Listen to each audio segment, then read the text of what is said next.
होमी जहांगीर भाभा भारतीय परमाणु कार्यक्रम के संस्थापक माने जाते हैं। उन्होंने वैज्ञानिक दृष्टिकोण से भारत को आत्मनिर्भर बनाने की दिशा में जो कार्य किए वे आज भी प्रेरणा स्रोत हैं। भाभा एक उत्कृष्ट वैज्ञानिक, कुशल योजनाकार और दूरदृष्टि रखने वाले नेता थे। होमी भाभा का जन्म 30 अक्टूबर 1909 को मुंबई के एक प्रतिष्ठित पारसी परिवार में हुआ था। उनके पिता का नाम जहांगीर भाभा था, जो एक प्रसिद्ध वकील थे। उनका परिवार कला, संगीत और शिक्षा के क्षेत्र में काफी समृद्ध था। प्रारंभ से ही भाभा का झुकाव विज्ञान और गणित की ओर था। उन्होंने अपनी प्रारंभिक शिक्षा बॉम्बे के Cathedral and John Connon School से प्राप्त की और फिर एल्फिंस्टन कॉलेज तथा रॉयल इंस्टीट्यूट ऑफ साइंस से उच्च शिक्षा प्राप्त की। इसके बाद वे इंग्लैंड गए और 1927 में कैम्ब्रिज विश्वविद्यालय में दाखिला लिया, जहां उन्होंने इंजीनियरिंग और फिर सैद्धांतिक भौतिकी की पढ़ाई की। कैम्ब्रिज में उन्होंने प्रसिद्ध वैज्ञानिक पॉल डिराक और नील्स बोहर जैसे महान वैज्ञानिकों के साथ काम किया। 1939 में जब द्वितीय विश्व युद्ध शुरू हुआ तब वे भारत लौट आए। यहाँ उन्होंने बेंगलुरु में इंडियन इंस्टीट्यूट ऑफ साइंस में काम शुरू किया और सी.वी. रमन के साथ मिलकर शोध किया।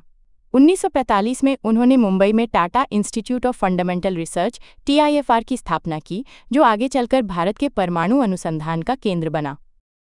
1954 में भारत सरकार ने उन्हें पद्म भूषण से सम्मानित किया। होमी भाभा ने भारत को परमाणु ऊर्जा के क्षेत्र में आत्मनिर्भर बनाने का सपना देखा था।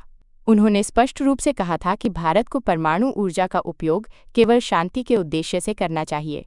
उनके नेतृत्व में भारत ने 1950 और 1960 के दशक में परमाणु अनुसंधान में महत्वपूर्ण प्रगति की।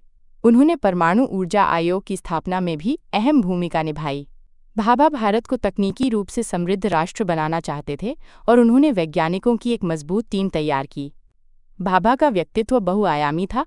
वे न केवल वैज्ञानिक थे, बल्कि संगीत, चित्रकला और साहित्य में भी गहरी रुचि रखते थे। वे विज्ञान और कला के बीच संतुलन में विश्वास रखते थे। 24 जनवरी 1966 को होमी भाभा की मृत्यु एक विमान दुर्घटना में हो गई। वे वियना से भारत लौट रहे थे जब उनका विमान माउंट ब्लैंक पर्वत के पास दुर्घटनाग्रस्त हो गया। उनकी असामयिक मृत्यु भारत के लिए एक बहुत बड़ी क्षति थी। आज भी होमी भाभा का नाम भारत के वैज्ञानिक इतिहास में स्वर्णाक्षरों में दर्ज है। उनकी सोच, योजनाएं और कार्य भारत को वैज्ञानिक दिशा में आगे बढ़ाने में सदैव योगदान देती रहेंगी।